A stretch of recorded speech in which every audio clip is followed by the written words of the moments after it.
ಆತ್ಮೀಯ ವೀಕ್ಷಕರಿಗೆಲ್ಲ ವಿಶ್ವರೂಪ 10 ಯೂಟ್ಯೂಬ್ ಚಾನಲ್ಗೆ ಸ್ವಾಗತ.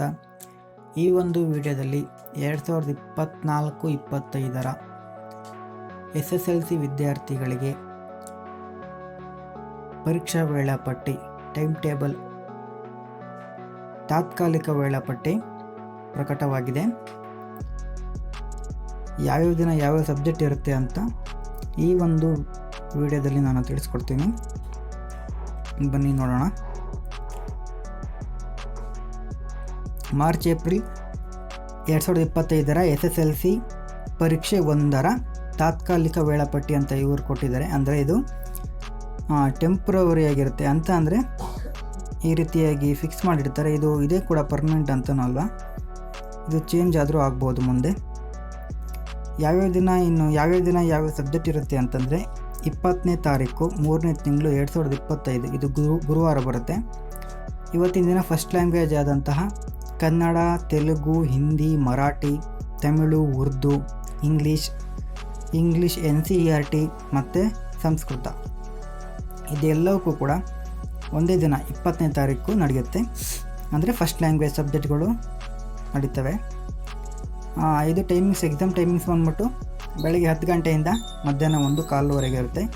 ಟೋಟಲ್ ಅವಧಿ ಎಷ್ಟಿರುತ್ತೆ ಅಂದರೆ 3 ಗಂಟೆ 15 ನಿಮಿಷ ಇರುತ್ತೆ. ಇದಕ್ಕೆ ಫಸ್ಟ್ ಲ್ಯಾಂಗ್ವೇಜ್ ಎಲ್ಲವಕ್ಕೂ ಕೂಡ ಮ್ಯಾಕ್ಸಿಮಮ್ 100 ಮಾರ್ಕ್ಸ್ ಇರುತ್ತೆ. ನೆಕ್ಸ್ಟು 21ನೇ ತಾರೀಕು ಯಾವುದೇ ಶುಕ್ರವಾರ ಬರುತ್ತೆ, ಅದು ಯಾವುದೇ ಪರೀಕ್ಷೆ ಇರೋದಿಲ್ಲ. ಇನ್ನು 22ನೇ ತಾರೀಕು ಶನಿವಾರ ಕೋರ್ಸ್ ಸಬ್ಜೆಕ್ಟು ಸೋಷಿಯಲ್ ಸೈನ್ಸು, ಸಮಾಜ ವಿಜ್ಞಾನ ಇರುತ್ತೆ. ಇದು ಬೆಳಗ್ಗೆ 10 ಗಂಟೆಯಿಂದ ಮಧ್ಯಾಹ್ನ 1:15ವರೆಗೆ ನಡೆಯುತ್ತೆ. ಇದಕ್ಕೂ ಕೂಡ 3 ಗಂಟೆ 15 ನಿಮಿಷ ಇರುತ್ತೆ. ಆದರೆ ಇದಕ್ಕೆ ಅಂಕಗಳು 80 ಅಂಕಗಳಿಗೆ ಈ ಒಂದು ಸಬ್ಜೆಕ್ಟ್ ನಡೆಯುತ್ತೆ. ಇನ್ನು 24ನೇ ತಾರೀಕು 3ನೇ ತಿಂಗಳು ಸೆಕೆಂಡ್ ಲ್ಯಾಂಗ್ವೇಜು, ಇಂಗ್ಲೀಷ್ ಇದ್ದವರಿಗೆ ಇಂಗ್ಲೀಷು, ಕನ್ನಡ ಇದ್ದವರಿಗೆ ಕನ್ನಡ. ಇದು 10 ಗಂಟೆಯಿಂದ ಮಧ್ಯಾಹ್ನ 1 ಗಂಟೆವರೆಗೂ ನಡೆಯುತ್ತೆ. ಅಂದರೆ ಇದರಲ್ಲಿ ಡ್ಯೂರೇಷನ್ ಎಷ್ಟು ಗಂಟೆ ಅಂತಂದರೆ 3 ಗಂಟೆ ಅಷ್ಟೇ ಇರುತ್ತೆ. ಇದು ಕೂಡ 80 ಮಾರ್ಕ್ಸಿಗೆ ನಡೆಯುತ್ತೆ. 23ನೇ ತಾರೀಕು ಭಾನುವಾರ, ಅದರ ಹಿಂದಿನ ದಿನ ರಜೆ ಇರುತ್ತೆ. ನೆಕ್ಸ್ಟು 25ನೇ ತಾರೀಕು ಕೂಡ ಮತ್ತು 26ನೇ ತಾರೀಕು ಕೂಡ ಮಂಗಳವಾರ ಬುಧವಾರ ಪರೀಕ್ಷೆ ಇರೋದಿಲ್ಲ. ನೆಕ್ಸ್ಟು 27ನೇ ತಾರೀಕು ಕೋರ್ ಸಬ್ಜೆಕ್ಟ್ ಆದಂತಹ ಗಣಿತ ಮತ್ತು ಸಮಾಜಶಾಸ್ತ್ರ ಯಾರು ತಗೊಂಡಿರ್ತಾರೆ ಸಮಾಜಶಾಸ್ತ್ರ ಅವರಿಗೆ ಸೇಮ್ ಬೆಳಗ್ಗೆ 10 ಗಂಟೆಯಿಂದ ಮಧ್ಯಾಹ್ನ 1:15ವರೆಗೆ ಇರುತ್ತೆ. ನೆಕ್ಸ್ಟು ಇದರ ಎಕ್ಸಾಮ್ ಟೈಮಿಂಗ್ಸ್ ಬಂದ್ಬಿಟ್ಟು ಡ್ಯೂರೇಷನ್ನು 3 ಗಂಟೆ 15 ನಿಮಿಷ ಇರುತ್ತೆ. ಇದರ ಮಾರ್ಕ್ಸು 80 ಮಾರ್ಕ್ಸಿಗೆ ಪರೀಕ್ಷೆ ನಡೆಸ್ತಾರೆ. ನೆಕ್ಸ್ಟು 28ನೇ ತಾರೀಕು 3ನೇ ತಿಂಗಳು ಶುಕ್ರವಾರ ಪರೀಕ್ಷೆ ಇರೋದಿಲ್ಲ. ನೆಕ್ಸ್ಟು 29ನೇ ತಾರೀಕು ಥರ್ಡ್ ಲ್ಯಾಂಗ್ವೇಜ್, ತೃತೀಯ ಭಾಷೆ ಯಾರ್ಯಾರಿಗೆ Hindi NCERT, next Hindi, Kannada, English, Arabic, Persian, Urdu, Sanskrit, Konkani, Tulu ಇದಿಷ್ಟು ಸಬ್ಜೆಕ್ಟಿಗೂ ಹಾಗೆಯೇ NSQF ಸಬ್ಜೆಕ್ಟ್ಗಳಾದಂತಹ ಮಾಹಿತಿ ತಂತ್ರಜ್ಞಾನ, retail, automobile, beauty and wellness, apparel, made ups and home furnishing, electronic and hardware ಇದಿಷ್ಟು ಸಬ್ಜೆಕ್ಟಿಗೂ ಕೂಡ 29ನೇ ತಾರೀಕು ಬೆಳಗ್ಗೆ 10 ಗಂಟೆಯಿಂದ ಮಧ್ಯಾಹ್ನ 1 ಗಂಟೆವರೆಗೂ ಥರ್ಡ್ ಲ್ಯಾಂಗ್ವೇಜ್ ನಡೆಯುತ್ತೆ. ಹಾಗೆಯೇ NSQF ವಿಷಯಗಳು ಬೆಳಗ್ಗೆ 10 ಗಂಟೆಯಿಂದ ಮಧ್ಯಾಹ್ನ 12:15ವರೆಗೂ ನಡೆಯುತ್ತೆ. ಇದಕ್ಕೆ ಥರ್ಡ್ ಲ್ಯಾಂಗ್ವೇಜಿಗೆ ಟೈಮಿಂಗ್ಸ್ ಬಂದ್ಬಿಟ್ಟು 3 ಗಂಟೆ ಇರುತ್ತೆ. NSQF ಸಬ್ಜೆಕ್ಟಿಗೆ 2:15 ಗಂಟೆ ಇರುತ್ತೆ. NSQF ವಿಷಯಗಳಿಗೆ ಟೋಟಲ್ ಅಂಕಗಳು 60 ಮಾರ್ಕ್ಸ್ ಇರ್ತವೆ. ನೆಕ್ಸ್ಟು 31 ರಂಜಾನ್ ಹಬ್ಬ ಇರೋದ್ರಿಂದ ಅವತ್ತು ಕೂಡ ರಜೆ ಇರುತ್ತೆ.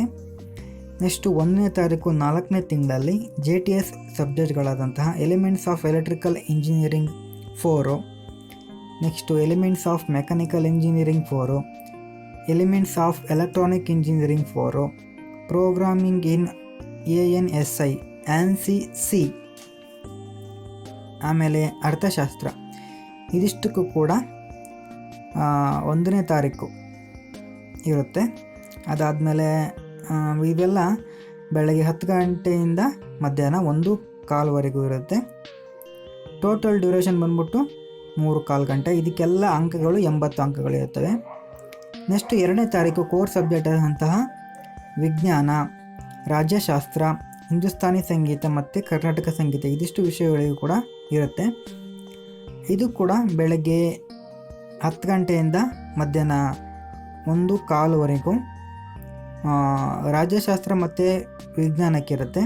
ನೆಕ್ಸ್ಟ್ ಹಿಂದೂಸ್ತಾನಿ ಸಂಗೀತ ಮತ್ತು ಕರ್ನಾಟಕ ಸಂಗೀತಕ್ಕೆ ಮಧ್ಯಾಹ್ನ 2 ಗಂಟೆಯಿಂದ ಸಾಯಂಕಾಲ 5:15 ಇರುತ್ತೆ. ಟೋಟಲ್ ಡ್ಯೂರೇಷನ್ ಬಂದ್ಬಿಟ್ಟು 3 ಗಂಟೆ 15 ನಿಮಿಷ, 3:15 ಗಂಟೆ ಇರುತ್ತೆ. ಇದಕ್ಕೆ ಎಲ್ಲ ಮಾರ್ಕ್ಸು 80 ಅಂಕಗಳಿರುತ್ತೆ. ಇಲ್ಲೊಂದು ಗಮನಿಸಬೇಕು ಏನಂತಂದರೆ, ಫಸ್ಟ್ ಲ್ಯಾಂಗ್ವೇಜಿಗೆ ಬಿಟ್ಬಿಟ್ಟು ಬಾಕಿದೆಲ್ಲ ಸಬ್ಜೆಕ್ಟ್ಗಳಿಗೂ ಕೂಡ ಅಂಕಗಳು ಫಸ್ಟ್ ಲ್ಯಾಂಗ್ವೇಜಿಗೆ 100 ಇತ್ತು ಅಂದರೆ ಬಾಕಿದಕ್ಕೆಲ್ಲದಕ್ಕೂ ಕೂಡ 80 ಅಂಕಗಳಿಗೆ ಪರೀಕ್ಷೆಯನ್ನು ನಡೆಸಲಾಗುತ್ತೆ. ಜೊತೆಗೆ NS QF ವಿಷಯಗಳಿಗೆ ಮಾತ್ರ 60 ಅಂಕಗಳಿಗೆ ಎಕ್ಸಾಮ್ಗಳಿಗೆ ಕೆಲವು ಸೂಚನೆಗಳಿದ್ದಾವೆ. ಅದನ್ನು ನೀವು ಇಲ್ಲಿ ಓದ್ಕೊಬೋದು, ಹಿಂಗೆ ನೋಡ್ಬೋದು.